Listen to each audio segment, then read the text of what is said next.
지난 3월 대중과 가까이 호흡할 수 있는 곳에서 을파소 관음사가 불성의 싹을 틔웠다. 문화포교의 새로운 전기를 마련하겠다는 의지가 법당에 가득 담겨 있다. 개원을 축하하기 위해 스님과 신도들이 먼 길마다 않고 찾아와 덕담과 축원으로 무궁한 발전을 기원해 주었다.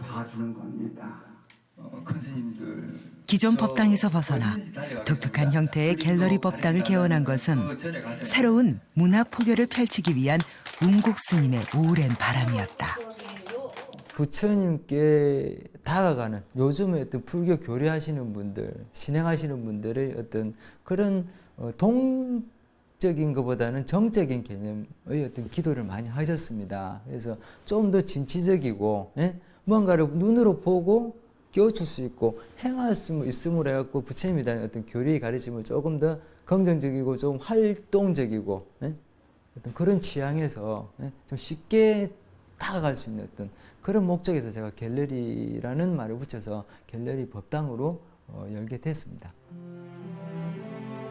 읽는 것보다는 듣는 것, 듣는 것보다는 보는 것에 익숙한 현대인들에게 적합한 포교법은 뭐가 있을까? 문학, 음악, 미술 등 부처님 가르침을 찬탄하는 문화포교법은 다양하지만 운곡 스님은 그 해답을 선서화에서 찾았다. 선서화는 깨달음의 정신을 글이나 그림으로 담아내는 것을 말한다. 운곡 스님에게 선서화는 기본 교리에 충실한 선승의 자세로 참선과 수행을 통해 불교의 이치를 깨닫고 그 깨달음을 표현한 마음의 거울이다. 평소 그림과 조각, 동양 철학의 조예가 깊었던 운곡 스님은 선서화를 수행 덕목으로 삼아 부단히 정진했고 정진에 대한 화답으로 독창적인 선서화의 세계가 열렸다.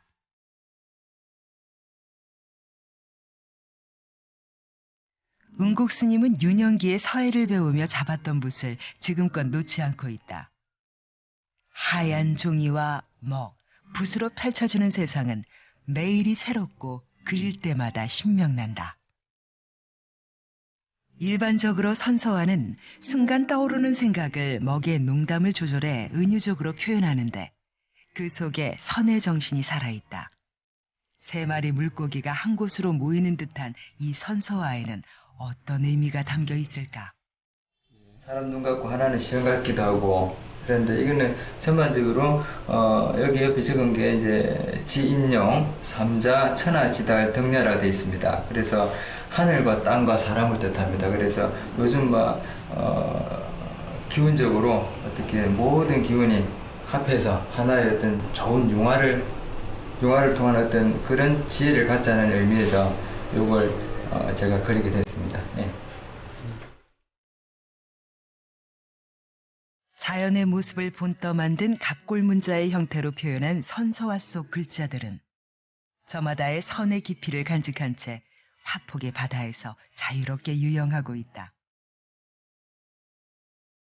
선화가로서 불교미술 보존에 앞장서는 운곡 스님은 그 공로를 인정받아 한국문화예술인 총연맹이 주관하는 대한민국 평화대상에서 명인으로 선정됐다. 독창적인 선서화의 세계를 구축한 운곡 스님. 스님이 화두로 든 선서화는 어떤 것일까? 불교의 어떤 교리에 입각한 그죠 어떤 참선과 그죠 수행을 통해서 거기에 나오는 어떤 적흥적인 어떻게 보면 직관력이라고 봅니다. 그걸 통해서 부처님 말씀을 표현하는 내 마음을 표현하는 하나의 어떤 방편이라고 봅니다. 그래서 직관적으로 어떤 나오는 부처님의 가르침을 거울로서 보여주는 그게 선사가 아닌가라는 생각을 하고 있습니다. 붓을 잡고 있으면 한순간이나마 무심으로 돌아가게 되고 우주의 이치와 음양의 조화, 나아가 삶의 도리와 정도를 알아차리게 된다는 운곡 스님. 특히 어른 스님들의 법명을 모태로 한 선서화는 경전을 읽고 새기는 것만큼 깊은 울림을 준다. 정확하게 법명에 해당되는데 큰 스님들의 어떤 법명을 제가 공문으로 글자체를 한번 찾아서 나름대로 그림으로 형상화 시켰는데 아주 이 자체에 큰 의미를 담고 있더라고요.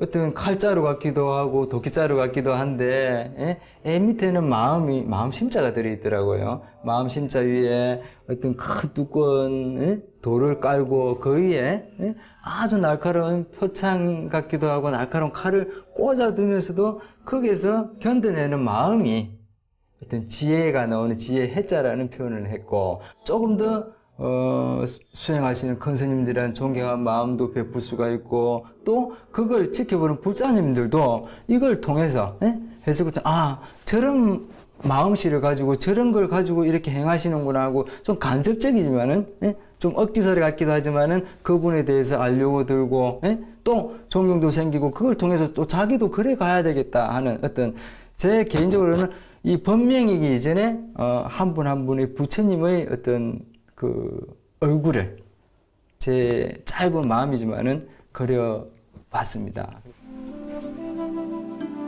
내면을 정화시키는 수행법인 선서화를 세상살이에 고통받는 인생의 도반들에게 널리 알려 일상의 소소한 기쁨을 느끼게 해주고 싶다는 운곡 스님.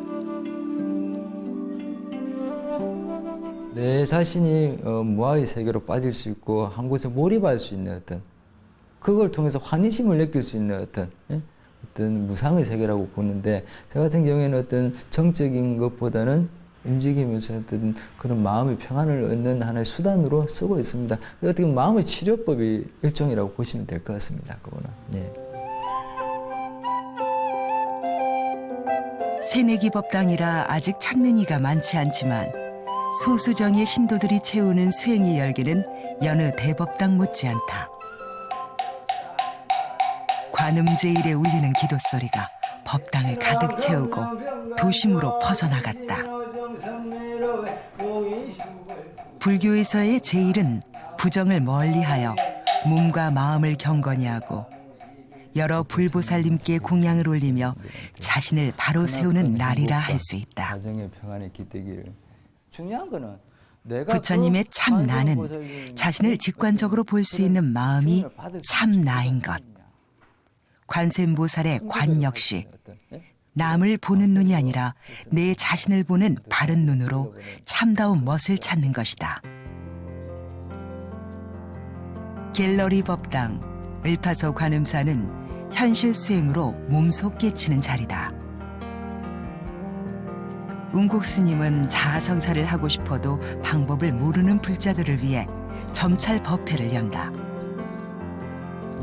점찰법회는 신라 원광법사가 처음 열어 삼국통일후 진표대사에 의해 정착된 법회로 선악업보와 기륭화복을 점찰하여 참여하게 하는 방식으로 중생을 교화하고 제도했다 한다. 점찰, 선악, 참회 법회입니다.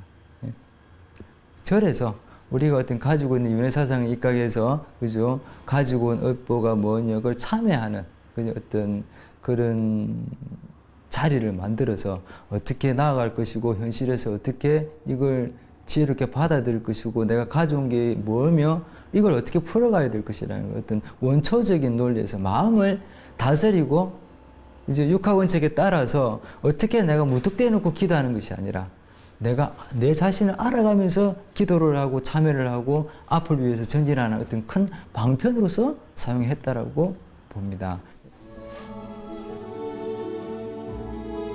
운곡 스님의 점찰법회는 개인별로 이루어지는 불교 심리치료이자 신행상담과 유사하다. 점찰법회가 끝나면 신도들의 법명이나 이름, 상호를 떠올리며 선서화를 그린다. 신도들에게 주는 선서화는 생활 속에서 실천 가능한 화두이자 지침으로 부처님 법을 공부할 때 자신이 가진 장단점을 좀 더 구체적으로 활용해 맹목적인 기도가 아닌 지혜롭게 깨달음의 길을 찾아가는 길잡이가 되어준다.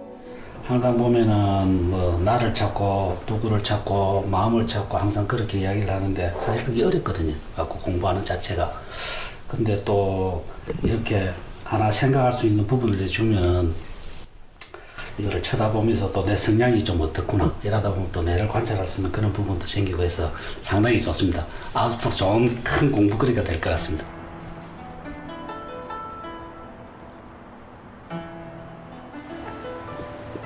갤러리 법당 개원으로 바쁜 나날을 보내다 시간을 내어 종단의 큰 스님을 찾아뵈었다.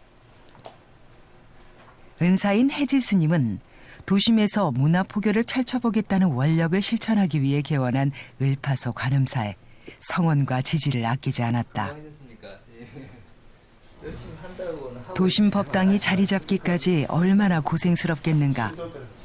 해지 스님은 법당 살림과 신도들의 근황부터 묻는다. 이제 출발선을 지난 제자가 모든 문제를 원만히 헤쳐나갈 것을 믿어 의심치 않지만 그래서 노파심의 초심을 잃지 않고 소신껏 기량을 펼쳐보라는 응원 섞인 당부의 말을 전한다. 살뜰히 챙기지 못하는 무심한 제자를 늘 넓은 아량을 베풀어 품어주는 은사 스님께 작게라도 보답을 하고 싶은 마음에 붓을 들었다.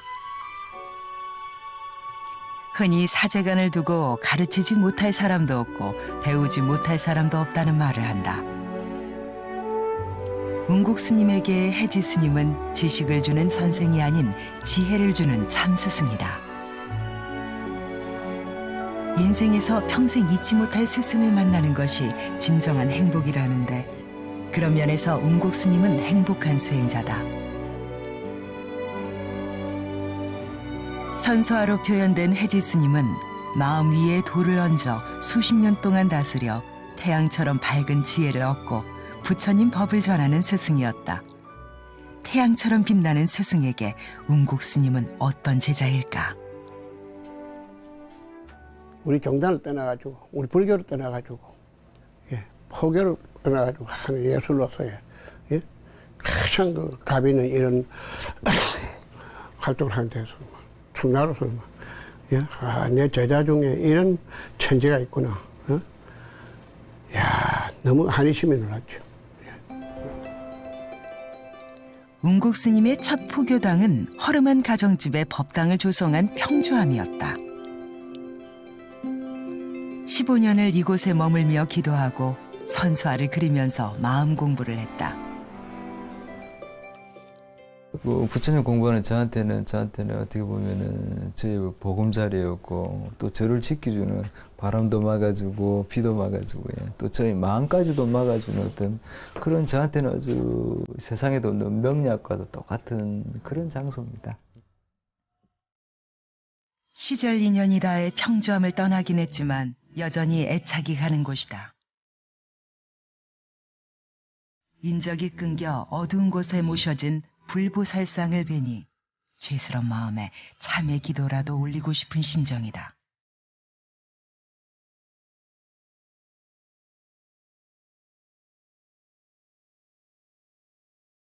평주함이 각별한 또 다른 이유는 10년 이상 법사로서의 생활을 뒤로하고 출가 수행자로서의 삶을 시작했기 때문이다.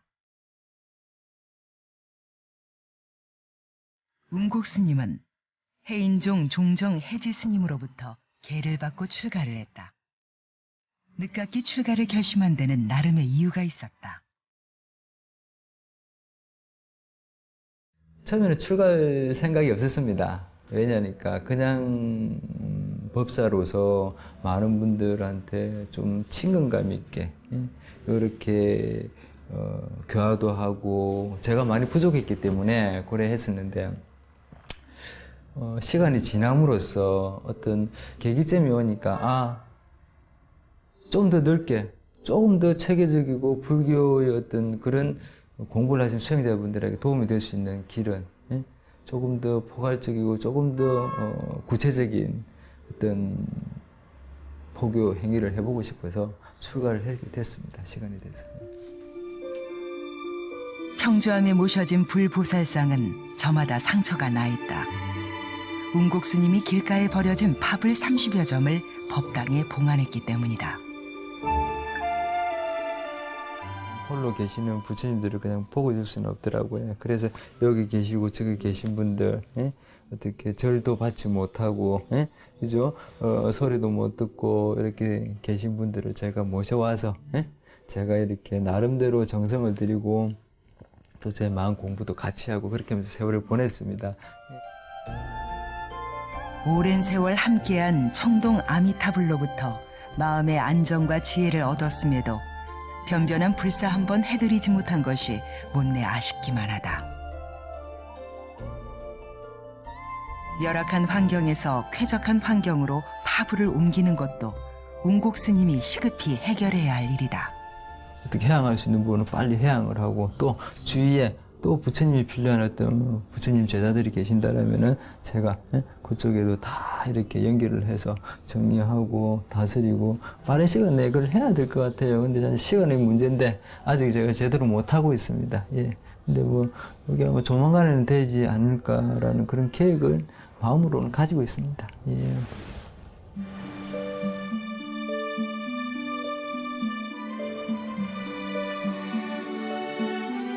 독송, 사경 등 일상에서 실천할 수 있는 자아성찰 기도법은 다양하겠지만 운곡 스님은 내면을 정화시키기 위해서 목탁을 들었다. 그 여러분들이 들고 계신 목탁하고 제 목탁하고 좀 틀리죠? 네. 예? 여기 보세요. 목탁이. 손잡이가 없습니다. 물고기입니다. 물고기 잡니까? 눈 감습니까? 아니요. 예. 자나 깨나 눈 뜨고 계시라고. 항상 꾸준하시라고. 내 자신을 다스리는 하나의 마음으로 보셔야 됩니다. 목탁을 치는 동안은 나를 조율하고 다스리는 시간으로 마음을 한 곳에 집중하고 쳐야 한다. 직접 목탁 실수를 하며 경을 읽는 동안은 자신이 부처여 주인공이 된다. 이처럼 실질적인 자아 성찰의 길을 제시하는 것이 운곡 스님의 포교법이다. 도선국사가 창건했다는 우암산 관음산은 천년의 법향이 가득한 도량이다. 운곡 스님은 도반 스님의 요청에 이곳 법당을 찾았다. 신도들을 위한 맞춤형 점찰법회와 선서화가 꽤 좋은 호응을 얻었기 때문이다.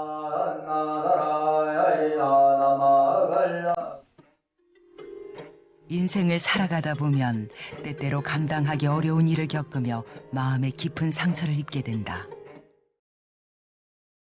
한 번 패인 상처는 마음은 물론 몸속에 함께 저장되는데 점찰법회는 개개인의 심신에 남아있는 상처를 치유하고 보다 나은 삶을 살아갈 수 있도록 돕는다. 불교를 공부하는 것은 자기에 대해서 공부하는 것이고 자기에 대한 공부는 자신의 말과 행동, 생각에 대한 알아차림에서 시작된다. 점찰법회는 삶에 대한 의욕이 떨어졌을 때 혼란스러운 마음을 잠재울 치료제 역할을 해주고 있다. 저희들이 힘든 상황에 있을 때 어떤 기도를 했으면 좋겠습니까? 했을 때, 그러면은 저희들 경우에는 산신 기도를 하시는 게 좋겠습니다. 그래서 산신제를 올리고 이제 열심히 매일 정말 108배를 하고 산신 기도를 했었어요. 그러면서 제가 이제 마음에 이렇게 마음을 둘 곳이 생기면서 또 거기에 이제 집중을 하니까 제가 우선에 정신적으로 편안해지고 그러면서 가족들도 이게 흔들리지 않게 좀 잡아준다고 그럴까요? 그런 점이 스님 만나고 나서 아주 정말 도움이 된 것 같습니다. 포교하는 방법이 스님들마다 각자 다릅니다. 이제 본인들이 경험했던 이제 토대로 의해서 신도님들 신앙 상담할 적에 참선하신 분들은 또 참선을 권하는 것도 있고 또 연불 기도를 하는 분들은 또 연불 기도로 신앙 상담을 또 해주고 그러는데 이제 운곡 스님을 만나고 어떤 스타일로 이제 포교를 하는가 얘기를 듣는 도중에 저도 이제 운곡 스님 스타일로 좀 다는 안 되지만은 접목을 시켜서 신앙 상담을 하고 또 포교의 일환으로서 활용을 하면 좋겠다 생각이 들어서 이제 운곡 스님 스타일대로 한번 이제 시도를 해보는 것이 계기가 됐습니다. 이에 타산에 흔들리지 않고 내 안에 잘못된 점을 찾아 바르게 고쳐 진정한 나를 찾는 것. 운곡 스님이 제시한 참나를 찾는 길 위에 참선 수행과 선서와 그리고 점찰 법회가 있다.